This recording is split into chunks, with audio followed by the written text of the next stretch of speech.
Well, thanks, Levi. This is so exciting. I know you had like an amazing accomplishment recently with your company. So yeah, I don't know, maybe why don't you just give a little bit of background about like, your company, what you did and what you guys have recently achieved. Sure. So I started my company out of yeshiva. I knew I wanted to go into business, and I had a rabbinic education.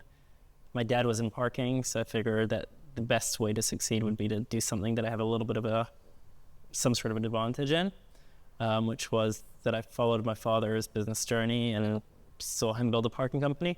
So I figured that I should go into that kind of that business. I copied his business model. He was doing it in England. I just copied his business model, did it in the US. And I sold a majority stake about a year ago. Awesome. And what exactly was the company? What was the technology that you guys So we automate parking compliance. So you're the guy that everyone gets pissed off at. Well, that's one way of looking at it. On the other hand, our competitors are tow trucks and booting companies. People much prefer to get a parking ticket than a boot or a tow. So I think once people, like, I get a reaction like, hey, you're giving parking tickets, that's horrible. And then when I explain that if you don't pay for parking, you're actually stealing someone's asset. No one says, hey, I could steal rent, or I could steal candy, or I could steal anything else besides for parking. So society needs some sort of parking enforcement. I'm not in the business because I'm trying to teach everybody how to park. I'm there because it makes sense commercially. But I think of it as a legitimate way to make a business. It's really, it's something that society needs. So it's something that I knew, something that I thought would be, valuable to do it in a better way than was being done before. Definitely. And so I know you kind of had 5 super intense years of building this company up, and now you recently just sold the company. I guess, what was a lesson that you learned that you would like to share that helped you throughout that journey from scaling it and then to selling the company? So I think so for me to get started, I relied on really 3 mentors that I found off of YouTube. One is Steve Blank, who he has some really famous lines. Steve Blank said, a startup is a temporary organization searching for a repeatable and scalable business model. I took a lot of inspiration from him. I found him actually on Udacity. He had a startup. He had a course, How to Build a Startup, and I found that really valuable. And he teaches. The course that he gave was a concept developed by Alexander Osterwalder. It's called the Business Model Canvas, and he really plots down how you should look at a business. And he has what's the value proposition, who are your customers, and looks through basically all the major parts of a business. So I found Business Model Canvas really valuable.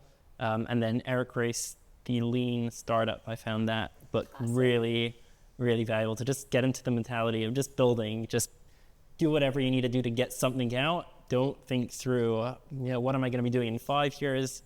You got to think through, what am I doing in the next, few months? And you really focus on how do I get to the next milestone and then the next milestone, and just building and iterating and learning from feedback. I found those people really valuable.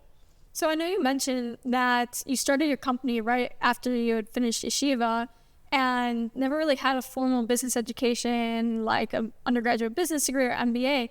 So without that formal business education, how are you able to navigate some of those business challenges that you may have faced while scaling your company? And also, how do you think it may have helped you be able to think outside the box, or maybe it was a hurdle you had to overcome? Yeah, so the yeshiva education definitely had some advantages. You're used to jumping into the deep end and, learning, getting thrown into the deep end and working out how to swim instead of being taught first do A, B, C.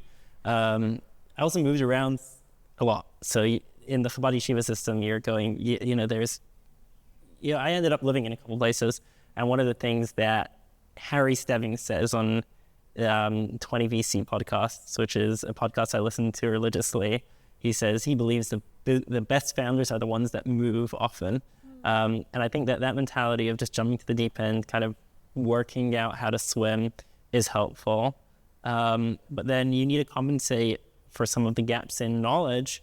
And you do that by, reading a lot of books, watching a lot of YouTube lectures and courses, and, screwing up and then working out how to do it better the next time. And business is like actually doing stuff is the best school. So, that just even learning how to jump into the deep ends, actually get your hands dirty, work on stuff, prepares you for the next challenge. Yeah.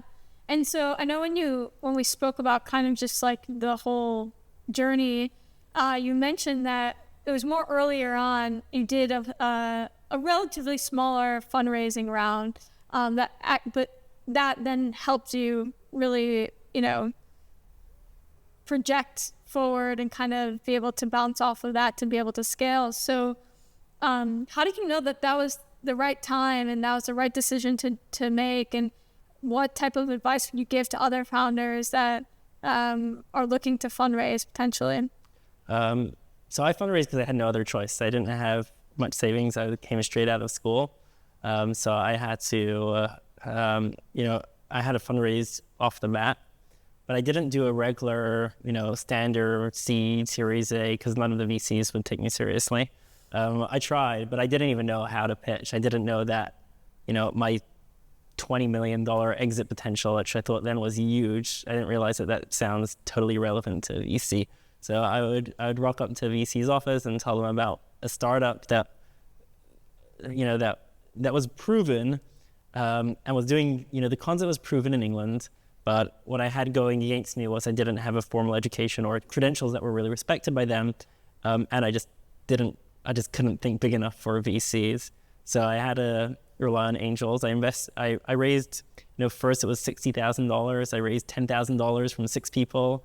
And I used that just to build like the core bare bones platform, which didn't scale, just gave me enough to service one customer, did everything super lean. And then, raised again when I needed it. I would do that because I didn't know how to fundraise better, but I would think of fundraising, fundraise to get to the next milestone that you could approve. And then for a little bit longer after that. I tell entrepreneurs to get to a milestone that helps them de-risk the business in a way that the next investors are actually taking on less risk. So you fundraise to prove out some core theory that you have, whether, you say that, I'm worried about technical risk, or maybe that won't happen, or maybe customers won't come. Whatever the risk is that you're trying to prove, you prove out that risk, raise enough to prove out that risk, give yourself some more runway, and then I think that's how I think of it. I'm not a professional VC, but that's how I think of it. Super insightful. So I have a funny question for you. What was an oh crap moment that you had as you were building your company? The oh crap moment that I could think of is when I turned my phone on right after a 2-day holiday and we get a million messages. It turns out that a city where we had 75% of our business passed a law, which completely made what we were doing impossible. And that was a pretty scary moment. Since then, I'm traumatized. After any holiday, I brace myself. What did you guys do? So it was basically what turns out is the city was lobbied by the towing companies to ban our company because we were taking a lot of their business. But they had to grandfather us in, meaning they couldn't completely ban what we did constitutionally. I don't understand the law, but we were allowed to continue operating where we were already operating. We just weren't able to get new clients over there. So we just scaled in other places. And then we explained to the lawmakers why our business model is better and that you don't want to force all our landowners to tow people and to, allow there to be ticketing. So we were able to solve that. But that was a very scary moment. Wow. 70% of my business was I thought I would need to shut it down. Wow. What was the most rewarding moment that you can think of when you were building your company? So the most exciting moment was when I got my first customer to say yes. I was knocking on doors for 6 months. It was horrible. Didn't know how to pitch, getting no after no after no after no. And then finally that first yes made me so happy. I was like singing. I got the customer in Dallas at a conference in Houston. So I drove all the way up to Dallas to check out his parking lot. He said, yeah, I'm in. I like sang my whole way down to Houston. I was so excited. So that was definitely like, I don't think any feeling could get that, I don't think any moment would come close to that moment of turning my business from a dream into reality by knowing that a customer was willing to actually, use my service. And then getting the first payment in after that, that was also really exciting. I was actually in bed, just gone to bed, and I see that someone paid. And I called up a friend. I said, I just got my first payment. I got to get a beer with someone. He joined me, and that was fun. So those two moments, I think, were the most, the emotions of that were the best. Amazing. So you actually brought something up that I wanted to kind of dive into, but the idea of pitching. And, a lot of the work that we do at LionRun is working with founders to help improve their pitch, whether it's to investors, to customers. So, and now, I know you're on the other side of the table as an investor. So what are things that you would advise to founders as they're pitching to investors that you think that you've seen could be improved or is a struggle that they face? Sure. I'd say for both. I mean, I was struggling more to get customers than investors, and my struggle was not knowing who to reach out to. And this is something that I see founders will say, oh, my solution solves everyone's problem. And they could be right in the long run that they have a super broad audience, but there's going to be a specific niche of people that it affects more. So I'll give you an example. When I started pitching customers, I was looking for like store owners with a parking problem, that people were like parking at their store and they wanted to get rid of them. And this people that were managing stores or managing restaurants, they weren't interested in parking. They weren't thinking about that. So I was targeting the wrong people. It was the people that cared about maximizing the revenue of their parking lot. They're the people that bought our service. So it was the people that helped me. The people that you're helping more are the people that are going to accept that, yes, eventually the person that had a parking problem at their store also is using our service, but they're not the people that are going to pioneer be the pioneers and try out your service first. And then what really exploded me even more was partnering with an enforcement company that was already focusing on that niche. And instead of adding a small amount of revenue, I was, doubling, tripling his business because he was on that specific niche. And he partnering with him was able to really push me even further. So I'd say you focus on the people that you're really solving the biggest problem for. Even if you're solving for broad people, know which customer your pain point is really affecting the most, and they'll be the people that would buy your services or help you grow. Also with investors, you should remember that investors are out there to make the most amount of money with the least amount of risk. And that's all you need to show investors, that this risk profile is a lower risk profile for the amount of money you're going to get. And just always just focus on showing investors how you're de-risking the risk, you're de-risking your company. And, just once you get into that mindset and knowing that investors aren't here to be, handing out candy, they're here to really make a return.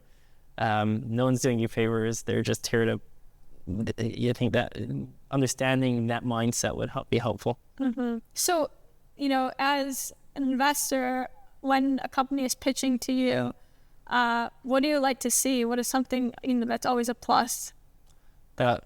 So I'm looking. I specifically am looking at first-time founders. I like to, I'm not investing big enough checks to, make a difference to the second-time founder that's, raising a huge round. And I really want my money to not just give me a return on my investment, but also to have a meaningful impact on the founder's life. So I'm looking for the first-time founder. And I'm looking for someone that really understands their product, really understands how they're helping out their customers, really understands their market, really understands all the core components of their business, and can demonstrate how they're going to make that return. So it's just really getting a grip on what you're selling and how you're providing value. When I see that, then I'm interested. And then founders that could take a little bit of feedback and they know when to accept the investor's advice, when to push back. Just I like to see that intelligence. What were some of the lessons that you learned when you were building your company that you would want to then pass on to other founders? I would say one is the power of leverage. Sometimes I would be going through so much, and we had so many stuff we had to push out and fires that you had to put out, and then I would block out a whole day to interview people.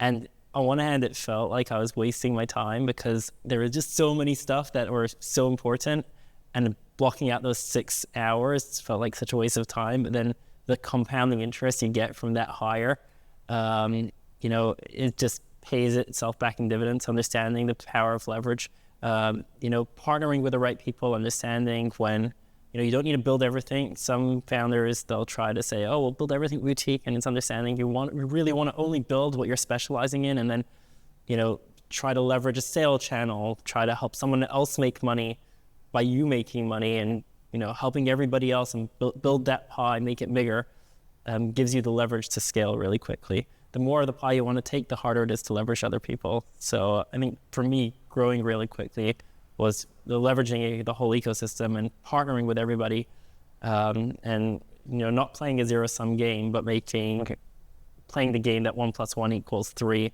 The pie grows as you're both being successful. So the power of leverage, I think, is a really good thing for founders to think about. Really focus on solving a problem for customers, providing value, showing people how you're providing value to them. If you work on providing value, then, eventually you're going to succeed. It might take time. It might take months, a year to actually work out how you're providing value to people. But once you could provide value in a scalable way, that's what really building a startup's about. Awesome.